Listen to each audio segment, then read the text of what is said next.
Déjenme les hago una actualización de lo que se habla hoy en el pequeño mundo social media, del pequeñísimo universo que es Twitter. Esto es tendencia en este momento. Miércoles 24 de agosto. Número 5.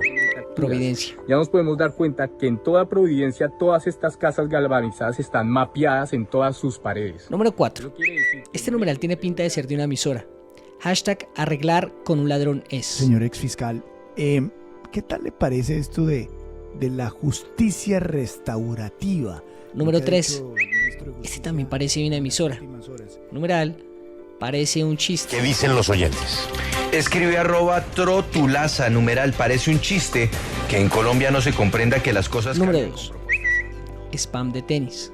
@Santiago Angel P. La señora ministra de Minas recibió así a la ministra de Turismo de España, para conversar sobre la aproximación de los sectores. @Alejarojas_G. ¿Están criticando a una ministra por usar tenis? Pensé que se había robado 70.000 millones o algo. Número 1. SMAT. Volvemos a hablar general, lo hacíamos antes de la pausa, del SMAT. Lo primero, ¿se va a seguir llamando SMAT? Tiene que haber un cambio, por supuesto. Todas las tendencias tienen en común que nacen de noticias. En al menos 2 de esas tendencias, medios de comunicación han buscado o direccionar la conversación o entrar en la conversación social media. Y algunos periodistas también han buscado participar o meter cucharada en cada uno de estos temas. Y hay algo que como que no está bien ahí. Buenos días, buenas tardes o buenas noches y bienvenidos al podcast del Rotolo. Soy Diego Fero. Tenemos pendiente un volumen 2, una secuela que realmente hace parte de la versión original. Si usted no ha tenido la oportunidad de escuchar la primera parte de este episodio, le recomiendo lo haga y apenas termine devuélvase para acá.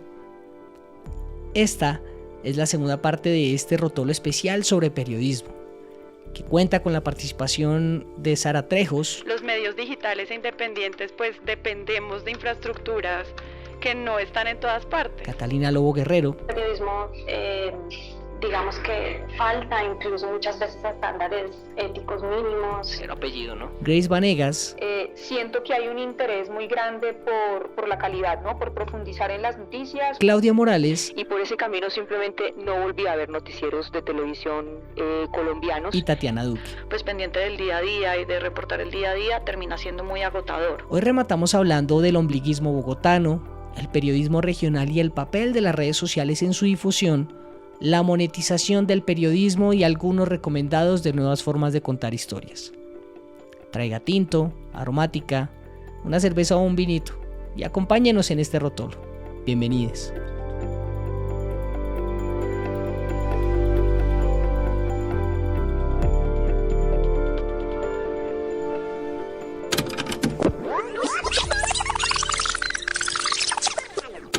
Hay como una burbuja digital también ahí dentro del mismo periodismo. O sea, como estas grandes empresas de publicidad que son Facebook y Google. Y la forma más efectiva para llegarle a la gente en los municipios del litoral pacífico era Facebook.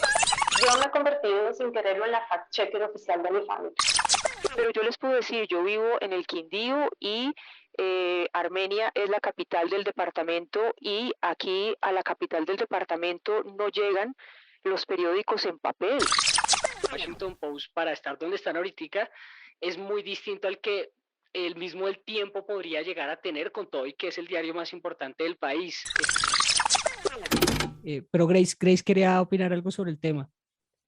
Sí, digamos, quería mencionar uno a propósito de lo que ya estaba diciendo Sara, también un poco ligado aquí el tema de la importancia de saber identificar ese buen periodismo y que esa es una tarea que no es exclusiva de nosotros como periodistas, consumidores frecuentes o casi que permanentes de información, sino también de la propia audiencia, ¿no? Porque muchas veces se cae en el error de replicar información superficial que no tiene ninguna importancia o que incluso trasciende a un tema de propaganda que es cuestionable desde muchos puntos de vista y la gente termina replicándolo en un ánimo a veces de cuestionar o criticar, y creo que eso también conlleva precisamente a darle más visibilidad a ese tipo de información. Creo que es válido reflexionar al respecto y tratar de hacer mucho más visible lo que consideramos que puede llegar a ser buen periodismo. Y algo más que quisiera agregar es que justamente se mencionaba allí en el artículo que compartió Catalina y en esos mismos datos del Instituto Reuters,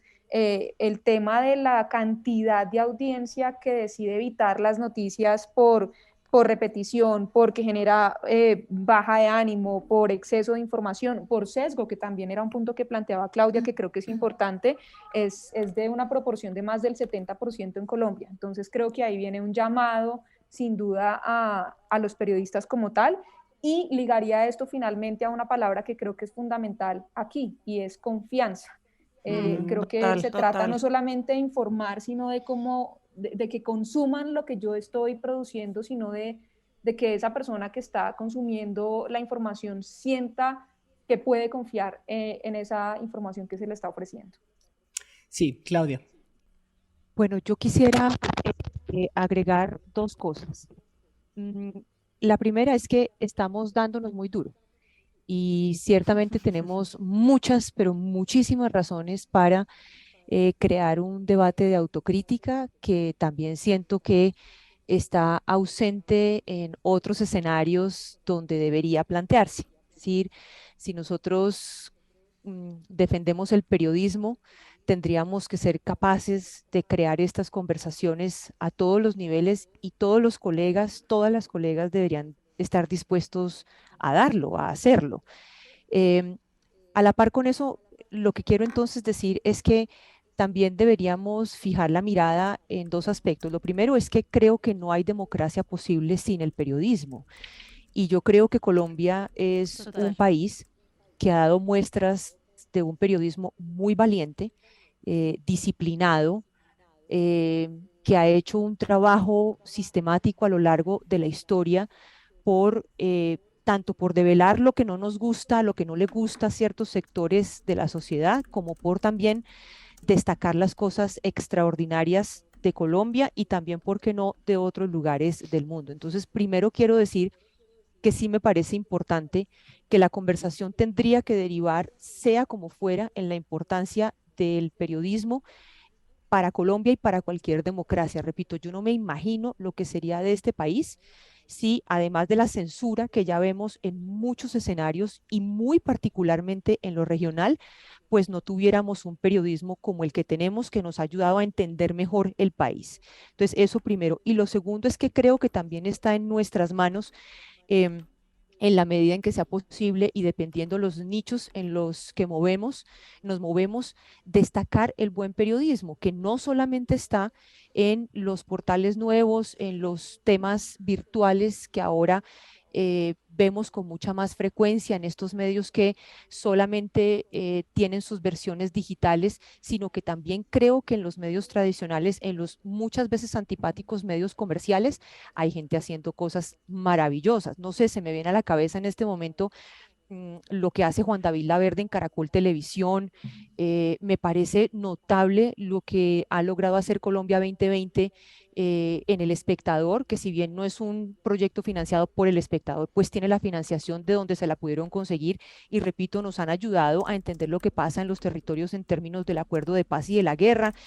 Estoy hablando en otros aspectos de el suplemento Generación que tiene El Colombiano en Medellín, el programa de radio de Norberto Vallejo en Caracol Radio, 070, pues ya entrando otra vez a los medios digitales. Entonces, me parece que es muy importante también, a la par con la autocrítica, ser capaces y ponernos como tarea diariamente destacar lo que muchísimos colegas están haciendo de manera notable en el periodismo y que además lo hacen de manera consciente para honrar este trabajo.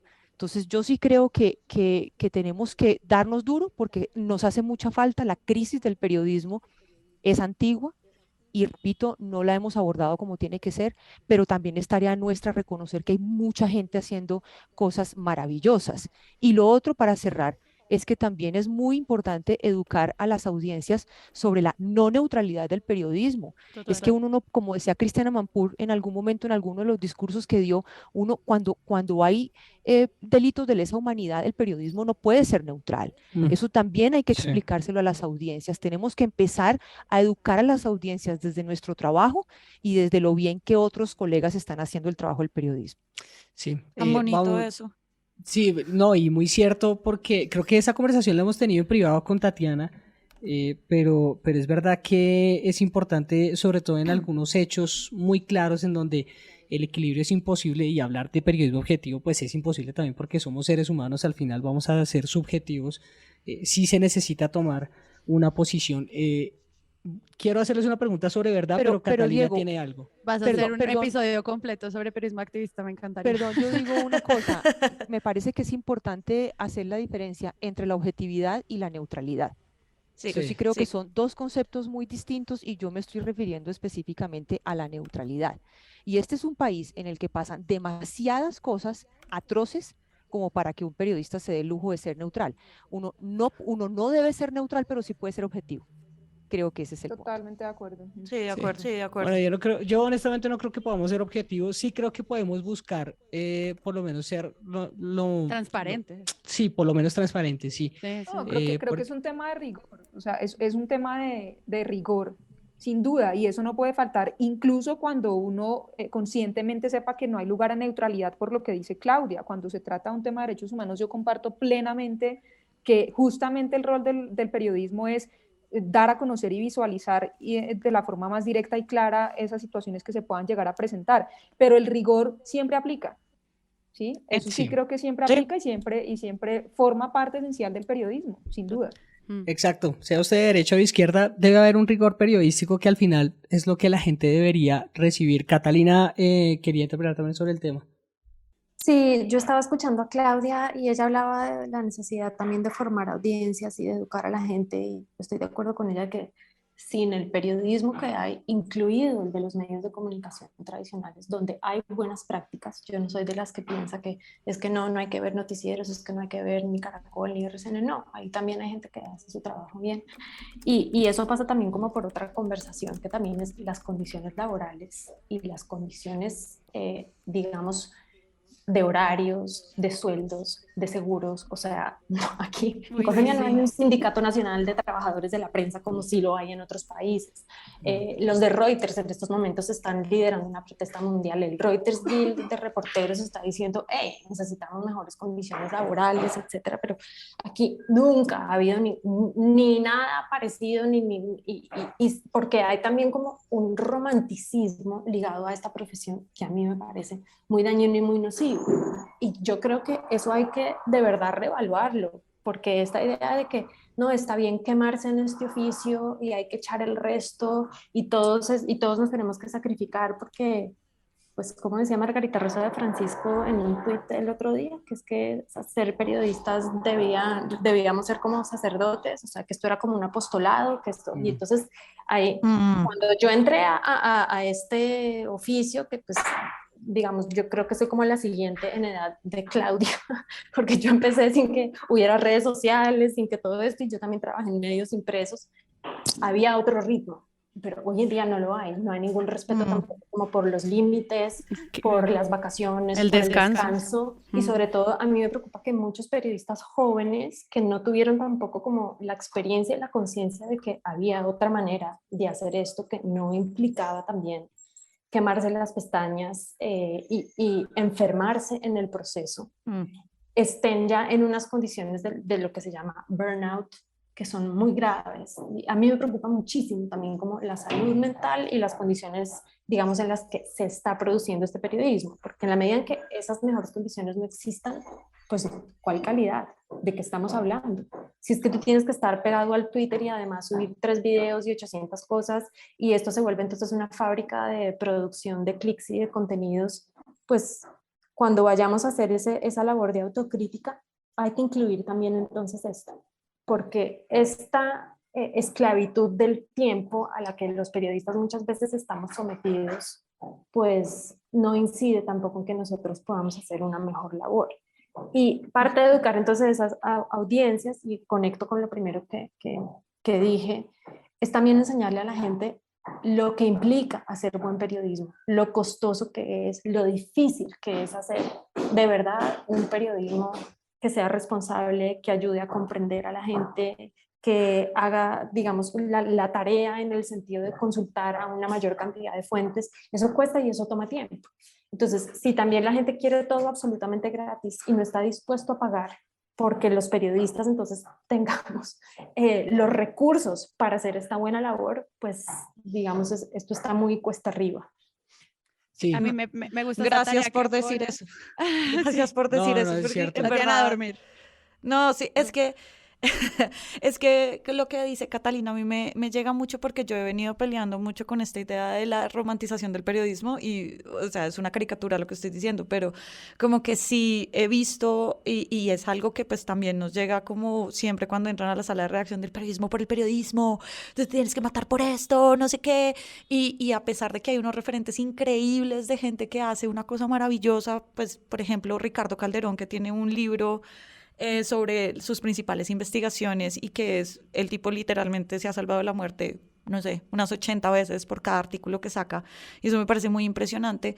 También uno piensa como, pucha, y tal vez hay un día que no me quiera levantar tan temprano de la cama. Tal vez hay un día en que, pucha, me quedé dormida porque es que ya no podía más. Y siento que hay veces en donde nosotros, como dijo Claudia, nosotras nos damos mucho palo, sobre todo las periodistas mujeres, porque tenemos toda una carga cultural encima, además de la de ser reporteras.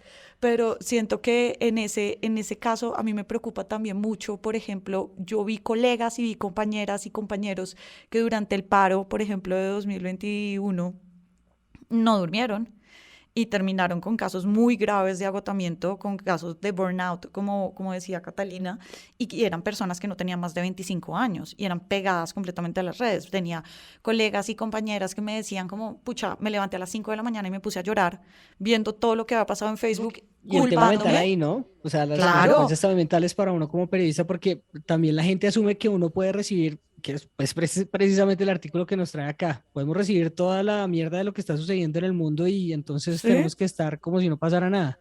Y por eso Duro, también es duro, muy sí. importante lo que han hecho, por ejemplo, la Flip tiene una iniciativa de tener como unos terapeutas pues grupales, si los medios aceptan, porque así lo hicimos acá, eso es infidencia, queda entre nosotras. No, mentiras, no es tan infidencia, pues lo hacen y pues de sesiones de trabajo y de hablar como de cómo te estás sintiendo.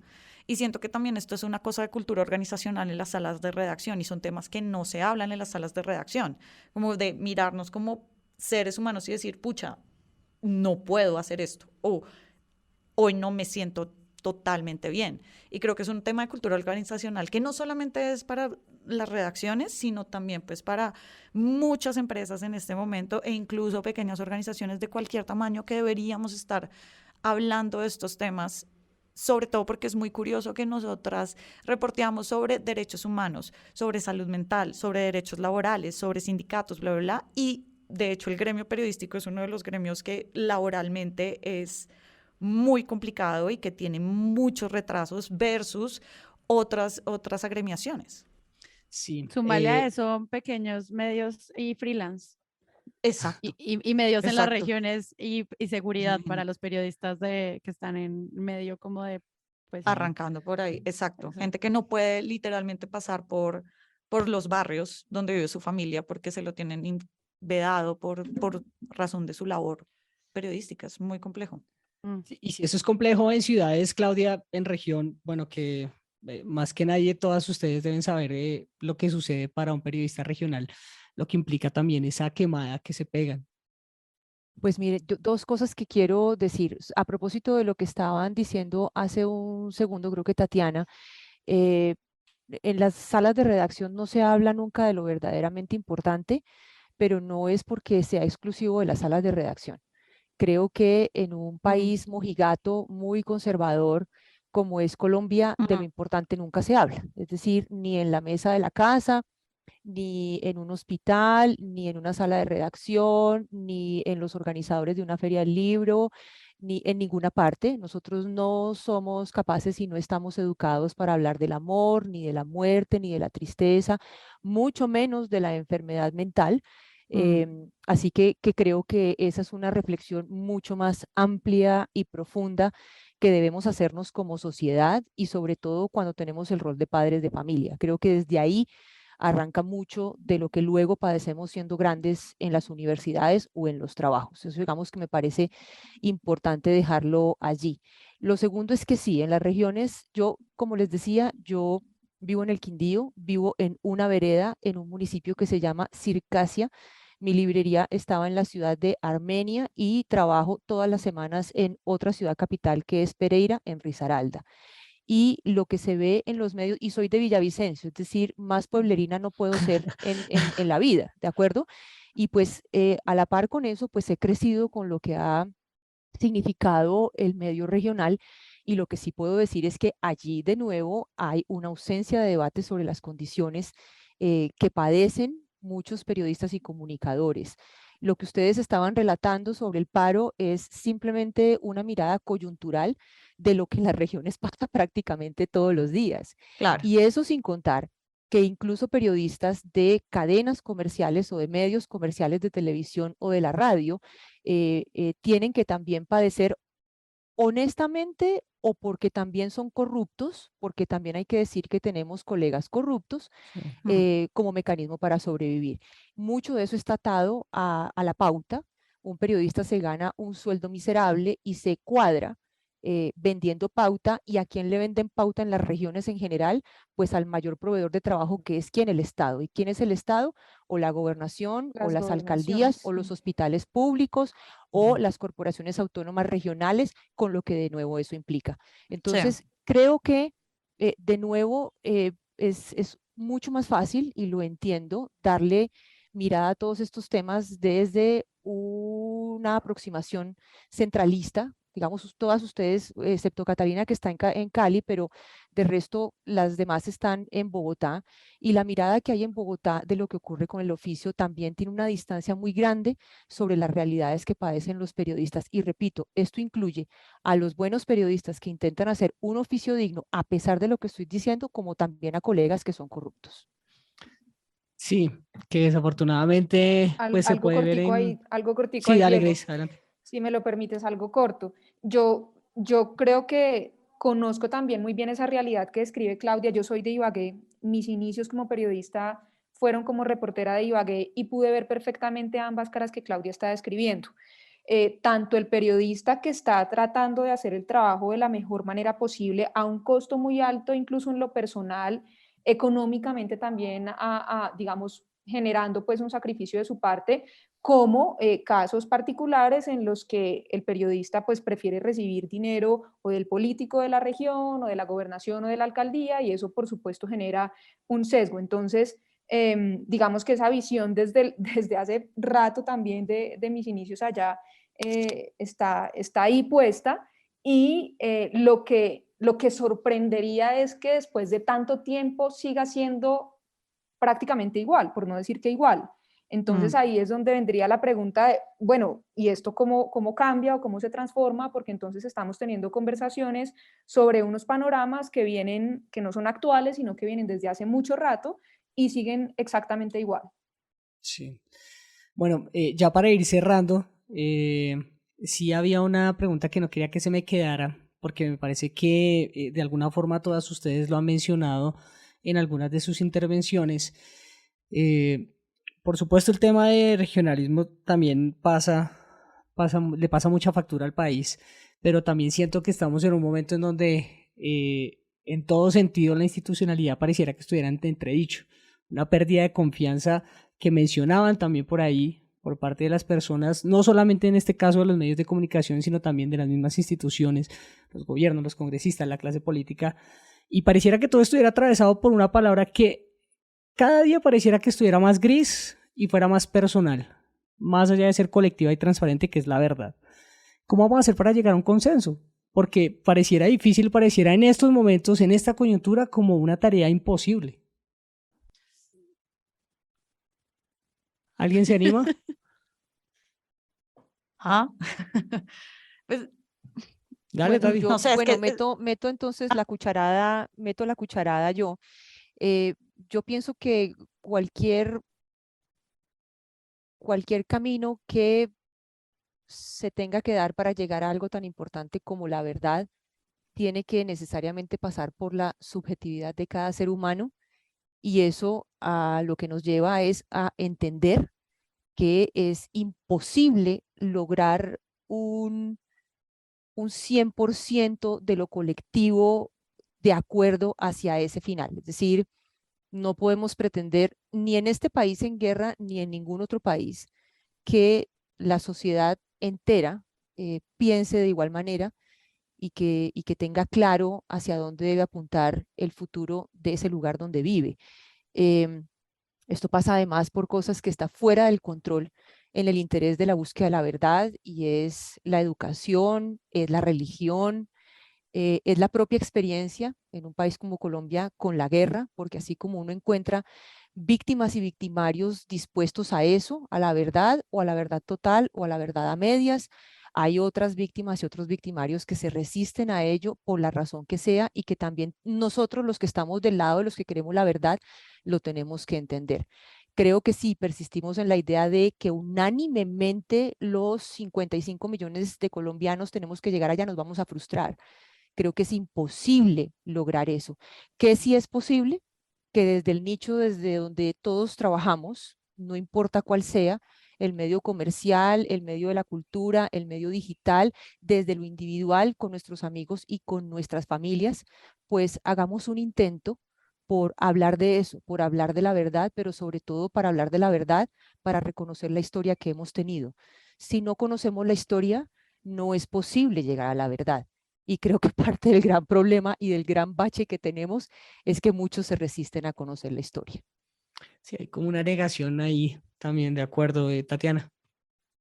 No, pues yo creo que es que esto nos está devolviendo pues al debate que teníamos hace unos minutos sobre neutralidad, objetividad, pero creo que yo volvería al tema del rigor, que es clave, pues básicamente yo siempre me acuerdo de una frase que alguna vez dijo Obama, pero realmente no es de Obama, y es que en este momento estamos en un momento en donde los hechos y las opiniones están en el mismo nivel, y no debería ser así. Yo puedo tener todas las opiniones que quiera, pero los hechos son hechos. Y creo que hay una parte de la labor periodística que tiene que volver a esas raíces de estos son los hechos, estos son los datos y este es el rigor de los datos. Y creo que, digamos, hasta que no tengamos una posición desde ahí, es complejo llegar a consensos. Eso no quiere decir que no tengamos que seguir haciendo el trabajo. Pero más allá, digamos, lo que nos concitó a esta conversación también es, y así es como termina el artículo, la columna de opinión en el Washington Post, hay otras formas para mostrar la realidad, llamando a la acción, hablando desde microlocalidades, hablando desde experiencias diferentes o experiencias que tengan, que lleguen a la gente de una forma diferente, que sea solamente esta idea del espectáculo, del clic, de lo macabro. Y a mí me llegó mucho esa parte final de la columna, puntualmente porque ya había ejemplos relativamente exitosos de cómo uno podía involucrar también a las audiencias en la creación de, no solamente de contenido, sino de la creación de los siguientes pasos después de publicar una noticia, porque yo sí siento que las noticias, además, no solamente termina la labor cuando se publican, sino que hay un proceso también de seguimiento. Entonces, yo creo que camino, a mí me gusta tener esperanza sobre lo que viene de aquí en adelante. Yo siento que los puntos de inflexión nos ayudan también a repensarnos un poquito el oficio. Entonces está bien. Catalina. Sí, yo estoy muy de acuerdo con Tatiana que es muy problemático que los hechos y las opiniones estén en el mismo nivel.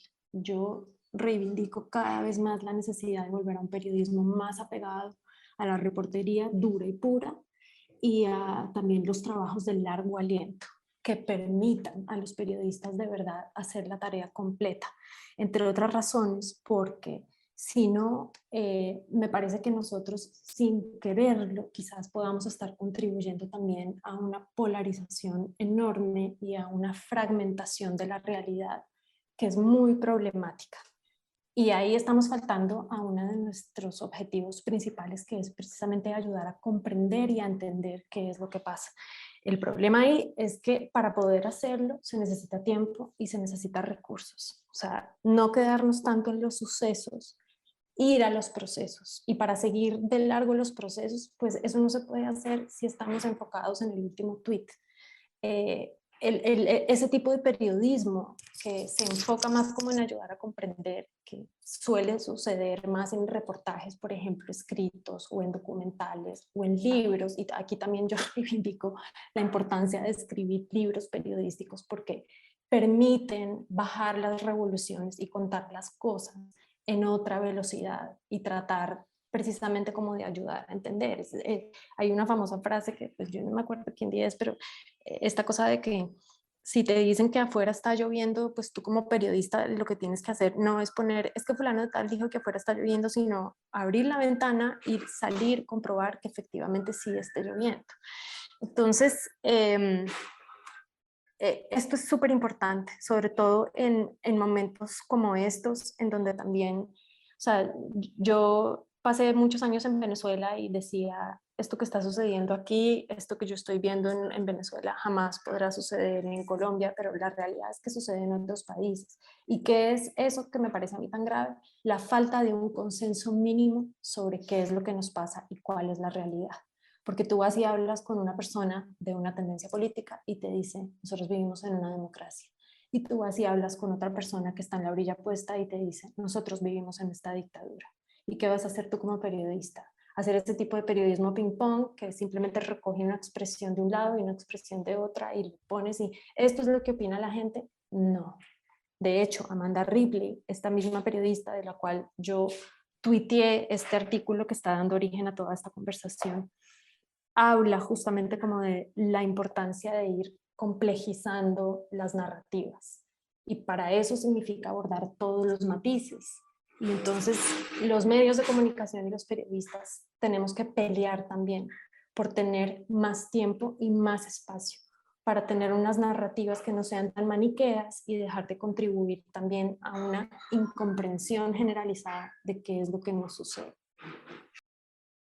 Sí, hay dos cosas claves que menciona Catalina y una es la revolución en la que estamos en estos momentos como sociedad mundial, porque estamos todos viviendo a mil, y el hecho de que a la gente ni siquiera se le está explicando el porqué de las cosas o por qué está sucediendo las cosas, y parte de eso en gran medida pasa por el tiempo que tiene el periodista para poder sacar una nota, un artículo. Pero una cosa más también, y es que aquí no hemos hablado del tema del impacto y del tema de la popularidad, pero siento que también los periodistas hemos perdido, digamos, un poco como cuál debe ser como el enfoque de nuestro trabajo. No bueno, es el que trino suyo iba muy en esa línea, no es que nos den más likes, no es que nosotros nos volvamos periodistas súper reconocidos, influencers, etcétera, y recibamos aplausos de la tribuna. Y ahí a mí me preocupa mucho también, una cosa que veo yo también, que las redes sociales quizás ha desenfocado un poco también es ese tipo de cuál debe ser ahí el objetivo del periodista. No es que nosotros nos volvamos famosos y relevantes y que la saquemos del estadio y que siempre tengamos la última chiva. No. O sea, hay como una cosa que está también siendo nocivo a nuestras propias personalidades, a nuestros propios egos.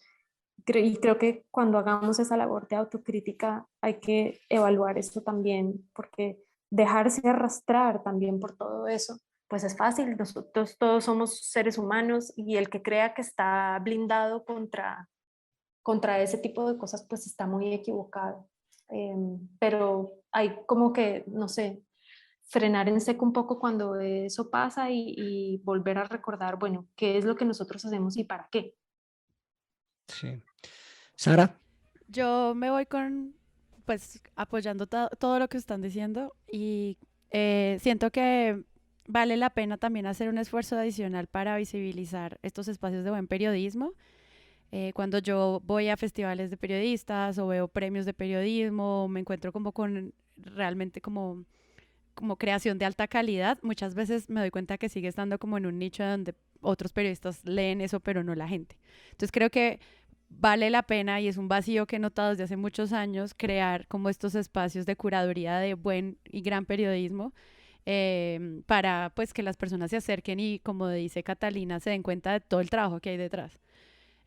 Siento que es como un camino de volvernos groupies de estos periodistas que en serio pues cuentan historias maravillosas y que vale la pena escuchar y contar. Eso por un lado. Y por el otro, darnos cuenta que pues estos puntos de cambio, estos puntos de inflexión, como decía Tatiana, traen un montón de cosas maravillosas. En Sembra nos hemos dado cuenta la cantidad de medios nuevos que nacieron desde minorías étnicas, desde el trabajo feminista, desde como propuestas nuevas de formas distintas de narrar. Solo Colombia tiene más o menos mapeado en el directorio casi 170 medios, ni siquiera como influencers con su cuenta de TikTok, sino medios, o sea, con periodistas, con reporteros, con gente tratando de contar historias, y uno piensa como esto es un ecosistema rico.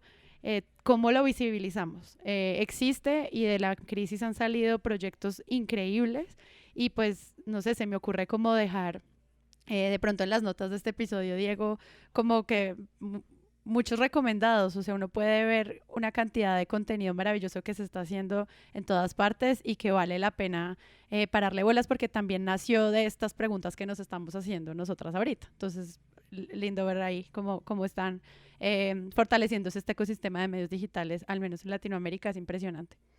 Bueno, esa iba a ser mi última solicitud para cada una de ustedes, pero entonces ahorita lo hacemos para que cada una nos recomiende algo en micrófono de lo que están siguiendo, y también para que los oyentes que nos están escuchando puedan precisamente revisarlos. Grace. Bueno, vale, yo por supuesto pues adhiero a lo que se ha dicho hasta ahora. Y me gustaría agregar también un poco sobre la importancia de la necesidad de transformar la visión siempre, o no siempre, pero en la mayoría de casos negativa del enfoque que los medios de comunicación hacen a la información, o de la prioridad que le dan a temas que de pronto pueden ser pues muy duros, muy negativos, catastróficos a veces. Esto por supuesto no se puede dejar de registrar, pero creo que en ese mismo artículo del que hemos venido hablando se menciona una palabra que me parece que es un ingrediente que debería estar incluido en las historias, o por lo menos tratar de incluirlo generalmente, y es el tema de dignidad. Que los protagonistas de las historias también los podamos mostrar desde ejemplos, y en lo que mencionaba Claudia hace un rato, de Colombia 2020, por ejemplo, creo que hay un ingrediente muy importante, que es poder mostrar esas historias de personas que están ayudando a transformar realidades, de personas que, a pesar de las situaciones que pueden ser complejas, también son ejemplo de resiliencia, por ejemplo. Entonces creo que aquí también hay un llamado a los medios en ese sentido, y es tratar de mostrar otras caras de la información y de incluir en la agenda informativa otros temas que de repente no son negativos, no están mostrando, digamos, como esa cara que creemos que es la única que vende, pero que son igualmente importantes. Sí, no, más de acuerdo, creo que no puedo estar con todas ustedes, y por supuesto agradeciéndoles el haber aceptado esta invitación para el Rotolo, para el podcast del Rotolo.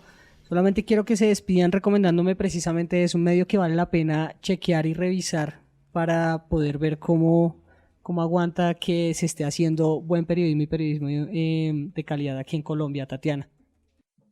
Bueno, además de la silla vacía, yo tenía que hacer y Presunto Podcast. Y Presunto Podcast. Nosotros no somos un medio. Además de la silla vacía, Presunto Podcast, El País, América, Colombia. No, yo siento que hay cosas muy chéveres que se están haciendo desde las universidades. Me gusta mucho Universo Centro, por ejemplo. Me gusta mucho lo que está haciendo 070, que, bueno, ya no solamente es desde la Universidad de los Andes, pero ya ha tenido como vida propia. Y me gustaría recomendar Latam Chequea, que es una red de periodistas y de medios en Latinoamérica que se unen también para hacer fact-checking, del cual hace parte muchos medios en Latinoamérica, y que también nos ayuda mucho como a entender cómo se mueve la desinformación. Súper. Claudia, ¿algún medio para recomendar, para revisar? Claudia mencionó ahorita varios, pero alguno de pronto con el que se quede para los oyentes. No, me parecería además antipático aterrizar en un solo medio porque precisamente la intervención en la que hablé del buen periodismo lo que pretende es hacer el reconocimiento de lo que muchos colegas en muchos medios nacionales, comerciales, independientes, digitales, tradicionales están haciendo. Entonces creo que las opciones son muy amplias y repito, creo que está en la tarea, en la disciplina de todos nosotros, en la conciencia, en el amor que tenemos por la profesión, resaltarlos cada vez que sea posible. Y cuando digo esto, no es necesariamente el medio como letrero, sino lo que un o una colega están haciendo en ese medio y que vale la pena destacar. Yo cerraría diciendo que mi recomendación, además de eso, es leer. Yo diría que las salas de redacción, no importa cuál sea el medio de comunicación, necesita tener reporteros, periodistas que sean curiosos con la lectura, no solamente de lo que es el periodismo y las noticias, que es lo que nos ha convocado para esta charla, sino leer. Hay que leer novela, hay que leer poesía, hay que leer cuento, hay que leer ensayos sobre distintos temas, no solamente por lo que eso nos da en términos de conocimiento y repito, lo que yo no me canso de decir en la formación del criterio, sino porque también nos ayuda con el lenguaje. Tenemos periodistas, colegas muy mal hablados, con unos recursos de lenguaje muy limitados, con unas habilidades muy limitadas para escribir bien. Y yo creo que eso también tiene mucho que ver con la lectura. Y termino despidiéndome con una idea de Sadie Smith, que si no la han leído se la recomiendo, ella es una escritora británica que dice que somos criaturas que dejamos huella. Y yo creo que criaturas puede ser en este caso periodistas que dejamos huella. No importa dónde estemos, tengamos eso siempre presente, vivamos convencidos de que cada cosa que hacemos son actos que van a permanecer. Esa sería como la reflexión final. Bien, Catalina, ¿alguna recomendación de golpe que tenga ahí en mente que le gustaría dejarle a los oyentes? Pues como yo fui la que detonó toda esta vaina, y además ese mensaje mío era hablar de mi crisis personal también y decidí dejar las noticias y no voy a ser ahora hipócrita y decir, no, pues yo les recomiendo que vean este sitio y esta vaina y pues ¿por qué no? Hay que ser un poquito coherente. Excelente. Entonces, yo me inclino un poco como simplemente por la misma línea de Claudia y sí sugiero simplemente que la gente lea más libros y entre otras cosas más libros periodísticos. Y no lo digo simplemente como por el mío y porque yo ahora estoy tratando de hacer ese tipo de periodismo de muy largo formato, lo digo por también el trabajo que implica hacer un libro periodístico, el trabajo de muchísimos colegas y hay cosas muy valiosas, no solamente también periodistas colombianos, sino periodistas de otros países, de otras cosas. Para mí los libros periodísticos a veces realmente es lo único que a mí me ayuda a entender de verdad qué es lo que sucede en alguna coyuntura específica o en algún lugar histórico. Es simplemente por eso que decía antes, o sea, la diferencia a veces entre la historia y el periodismo es que la historia sí se toma el tiempo de retratar bien y de analizar y de explicar los procesos. El periodismo no puede darse ese lujo. Entonces, la única forma a veces de entender ciertas cosas es entonces refugiarse y acudir a otro tipo de formatos como los libros, que sí te pueden como contar las cosas de una manera más reposada y también con más matices también. Entonces simplemente los libros, eso es lo que yo recomiendo. Bien, válido. Grace, se lo va a cambiar. Si no es un medio de pronto que usted recomiende, un medio que a usted le parezca que esté haciendo algo distinto y que valga la pena chequear. Pues, Diego, estamos un poquito como en la diversificación de sugerencias, lo cual también me parece interesante y chévere, ¿no? Que podamos sugerir medios y también libros, contenidos, formas de abordar la información. Yo sugeriría una columna de Yolanda Ruiz, que la pueden encontrar en su canal de YouTube y también está en versión escrita, que viene muy bien al caso y al tema de conversación que hemos tenido, que es titulada ¿Y usted qué periodismo ayuda a construir? Y es una muy buena reflexión que plantea Yolanda, ojo, no solo para periodistas, sino para la audiencia, para quienes invierten en publicidad en los medios de comunicación, para los empresarios, para el sector público, político. Entonces, esa sería mi recomendación. Creo que encierra buena parte de esta reflexión que hemos tenido y que estoy segura que pues mucha gente que consume medios o que deja de consumirlos también se ha llegado a preguntar en algún momento. Bien, válido. Y Sara, pues hombre, su merced dirá. Yo les voy a recomendar medios colombianos y medios latinoamericanos que están haciendo cosas increíbles. De México les recomiendo que consulten un medio que se llama Malvestida. Están haciendo periodismo feminista muy chévere, además desde la moda, pero también desde la actitud como del espacio público y privado de las mujeres. Brutal. Sí. Lo mismo LatFem en Argentina hace un periodismo feminista increíble.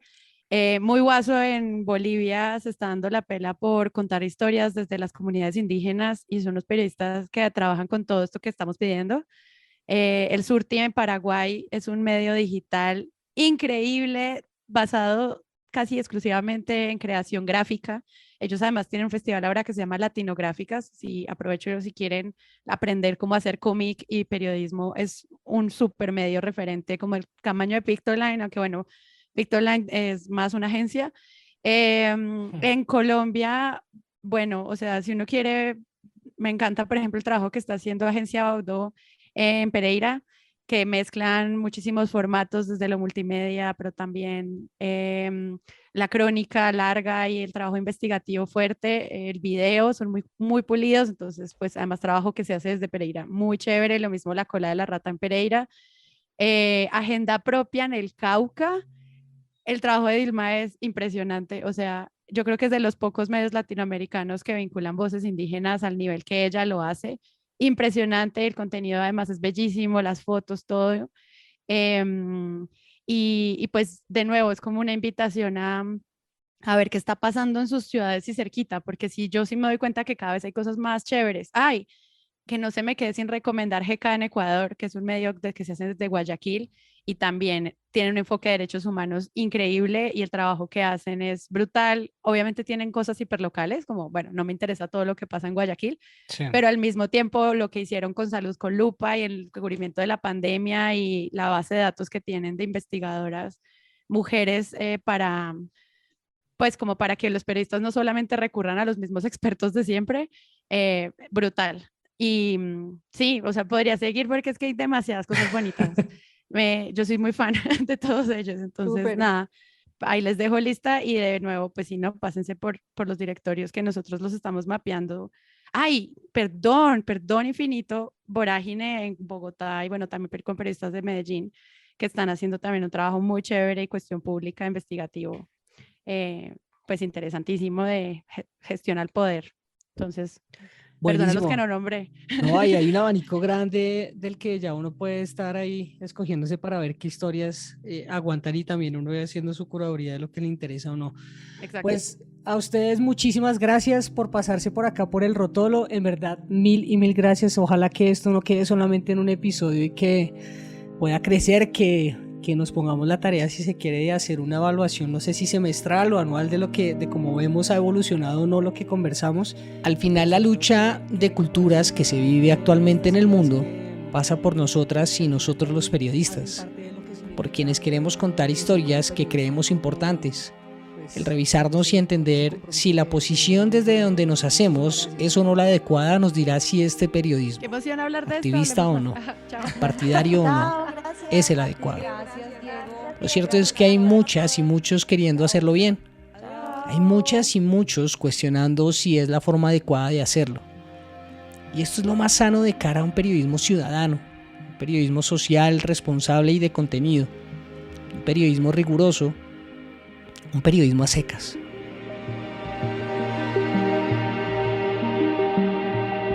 El podcast del Rotolo es una creación de Isa Mata y Diego Fero.